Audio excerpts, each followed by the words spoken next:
আসসালামু আলাইকুম। আশা করছি সবাই ভালো আছেন।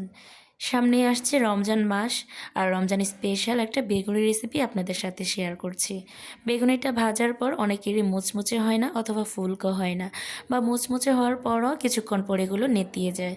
আজকে অসংখ্য টিপস সহ বেগুনের রেসিপিটা আপনাদের সাথে শেয়ার করছি। একদমই দোকানের মতো পারফেক্ট বেগুনের রেসিপি শিখে নিতে পারবেন। কোনো রকম cornflour, baking soda, baking powder ছাড়াই আজকের বেগুনি রেসিপিটা আপনাদের সাথে শেয়ার করেছি। আশা করছি আপনাদের ভালো লাগবে। শুধুমাত্র একটা মেইন উপকরণ দিয়ে আজকের বেগুনি রেসিপিটা শেয়ার করব, তাই না টেনে পুরো ভিডিওটি দেখতে থাকুন। চলুন রেসিপিতে চলে যাই। প্রথমে একটা বড় মিক্সিং বলে একটা বড় ছাঁকনি নিয়ে নিয়েছি, আর এই ছাঁকনির সাহায্যে 2 কাপ পরিমাণে বেসন খুব ভালোভাবে চেলে নিব। এতে করে বেসনের গোলাটা অনেক বেশি স্মুথ হবে আর কোনো রকম লাম্পস থাকবে না ভিতরে। তাই অবশ্যই বেসনটা চেলে নেওয়ার চেষ্টা করবেন। আমি এখানে 2 কাপ পরিমাণে বেসন নিয়েছি আর খুব ভালোভাবে চেলে নিয়েছি। এখন এর মধ্যে আমি 3/4 কাপ পরিমাণে চালের গুঁড়ি মিশিয়ে নিচ্ছি, অর্থাৎ 1 কাপের 4 ভাগের 3 ভাগ চালের গুঁড়ি দিয়ে দিয়েছি। এরপর এর মধ্যে আমি দিয়ে দিয়েছি স্বাদ মতো লবণ, হাফ চা চামচ আদা বাটা, হাফ চা চামচ রসুন বাটা, হাফ চা চামচ দিয়ে দিয়েছি জিরা গুঁড়া, হাফ চা চামচ লাল মরিচের গুঁড়া, 1/4 চামচ দিয়েছি হলুদ গুঁড়া, হাফ চা চামচ দিচ্ছি ধনিয়ার গুঁড়া, আর 1/4 চামচ দিচ্ছি গরম মশলার গুঁড়া। এরপর এই সব কিছু খুব ভালোভাবে মিক্স করে নিব। আর এর মধ্যে এখন আমি নর্মাল তাপমাত্রার পানি অল্প অল্প করে দিয়ে মিশিয়ে নিব। অবশ্যই কিন্তু এখানে পানিটা একেবারেই দিতে যাবেন না, অল্প অল্প করে মিক্স করে নিতে হবে। পানিটা যদি একেবারে দিয়ে দিতে যান তাহলে কিন্তু বেসনের গোলাটা নষ্ট হয়ে যেতে পারে। তাই অল্প অল্প করে দিয়ে খুব ভালোভাবে মিক্স করে নিতে হবে। আর এই বেসনের গোলাটা পারফেক্টভাবে তৈরি করার জন্য অবশ্যই কিন্তু ভালোভাবে ফেটিয়ে নিতে হবে। এই কাজটা কিন্তু একটু সময় নিয়ে করতে হবে। প্রায় 8 থেকে 10 মিনিটের মতো খুব ভালোভাবে বিট করে নিতে হবে। আপনারা যদি হাতে এত কষ্ট করতে না চান তাহলে কিন্তু চাইলে ব্লেন্ডার মেশিনে 4 থেকে 5 মিনিটের মতো ব্লেন্ড করে নিতে পারেন, তাহলেও কিন্তু পারফেক্টভাবে হবে। আমি আজকে হাতের সাহায্যে খুব ভালোভাবে বিট করে নিচ্ছি। আমি খুব ভালোভাবে বিট করে নিচ্ছি। আর আজকে যেহেতু এখানে cornflour, baking soda, baking powder mix করে নিই, তাই এখন আমি একটা ঘরে থাকা স্পেশাল উপকরণ দিয়ে দিব। 1 টেবিল চামচ দিয়েছি চিনি, আর 1 টেবিল চামচ ব্যবহার করেছি রান্নার রেগুলার তেল। চিনিটা দিলে কালারটাও সুন্দর হবে আর দীর্ঘ সময় পর্যন্ত মুচমুচে থাকবে। আর তেলটা এখানে ব্যবহার করলে বেগুনের উপরটা অনেক বেশি মসৃণ থাকবে। আপনারা কিন্তু এই একই ব্যাটার দিয়ে কিন্তু চাইলে আলুর চপও তৈরি করে নিতে পারেন।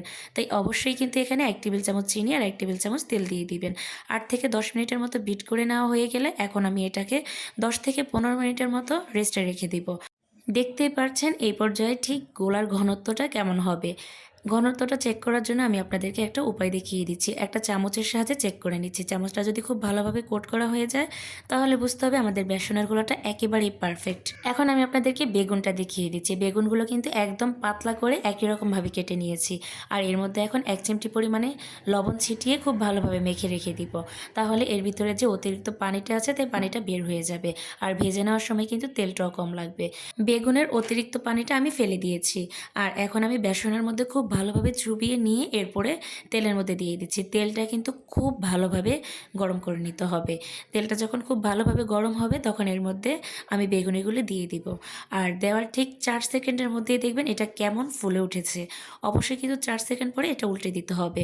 আর চুলার আঁচটা অবশ্যই মিডিয়াম আর হাইয়ের মাঝামাঝিতে রেখে এই বেগুনিগুলো ভেজে নিতে হবে। তেলের মধ্যে দেওয়ার সাথে সাথেই কিন্তু এই বেগুনিগুলো একদম ভালোভাবে ফুলে উঠেছে। আর দেখেই হয়তো বুঝতে পেরেছেন গোলাটা তাহলে কতটা পারফেক্ট হয়েছে। অবশ্যই কিন্তু আপনারা পরিমাপটা সঠিক রাখবেন, এমনকি খুব ভালোভাবে ফেটিয়ে নেওয়ার চেষ্টা করবেন। তাহলেই দেখবেন বেগুনিগুলো খুব পারফেক্ট হবে। তেলে দেওয়ার সাথে সাথে সবগুলো বেগুনি একদম বেলুনের মতো ফুলে উঠবে। হয়তো আপনারা দেখেই বুঝতে পারছেন এটা কতটা পারফেক্টভাবে হয়েছে। আমি কিন্তু যতগুলো বেগুনি ভেজেছি সবগুলো কিন্তু একই রকমভাবে ফুলে উঠেছে। এখানে কিন্তু চুলার তাপমাত্রাও আপনাদের ঠিক রাখতে হবে। চুলার আঁচটা কিন্তু আমি মিডিয়াম আর হাইয়ের মাঝামাঝিতে রেখে এই বেগুনিগুলো ভেজে নিয়েছি। আর অবশ্যই কিন্তু উপর দিয়ে তেলটাকে এভাবে ছড়িয়ে দিবেন। আর বেগুনিগুলো কিন্তু 4 থেকে 5 সেকেন্ড পরে এভাবে উল্টে দিতে হবে। তাহলে কিন্তু দুই পাশটা খুব ভালোভাবে সুন্দর একটা কালার চলে আসবে আর দুই পাশটাই কিন্তু ফুলে উঠবে। এমনকি অনেক বেশি ক্রিস্পিও হবে।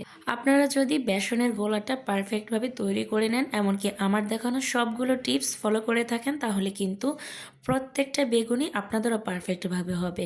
দোকান থেকে আর কিনে খেতে হবে না, বাসাতেই আপনি দোকানের মতো পারফেক্ট মুচমুচে ফুলকো বেগুনি তৈরি করে নিতে পারবেন।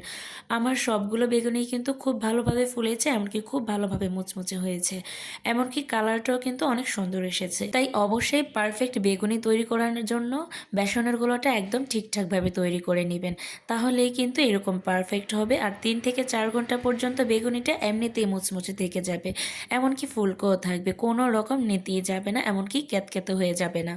আর এইভাবে বেগুনিগুলো ভেজে নিলে কোনো রকম তেলও বেশি চুপসে থাকবে না। দেখতেই পাচ্ছেন এটা কতটা মুচমুচে হয়েছে, কোনো রকম বেশি তেল চিটচিটে হয়নি, এমনকি উপরের কালারটা অনেক সুন্দর হয়েছে। আমি সবগুলো বেগুনি ভেজে নিয়েছি, আর এরই মধ্যে কিন্তু সবগুলো বেগুনি খুব পারফেক্টভাবে মুচমুচেও হয়ে গিয়েছে, এমনকি ফুলকোও আছে। আমি আপনাদেরকে একটা বেগুনি ভেঙে দেখাচ্ছি, খুবই পারফেক্টভাবে ভিতরটাও হয়েছে আর অনেকটাই ফুলকো। দেখেই আপনারা হয়তো বুঝতে পেরেছেন। আশা করছি প্রতিদিনের মতো আমার আজকের রেসিপিটা আপনাদের কাছে ভালো লেগেছে, আর ভালো লেগে থাকলে অবশ্যই একটা লাইক দিয়ে কমেন্ট করে জানাবেন। আর আমার চ্যানেলটা সাবস্ক্রাইব করে সাথেই থাকবেন। যারা ফেসবুক থেকে দেখছেন অবশ্যই পেজে ফলো দিয়ে রাখবেন। আল্লাহ হাফেজ, আসসালামু আলাইকুম।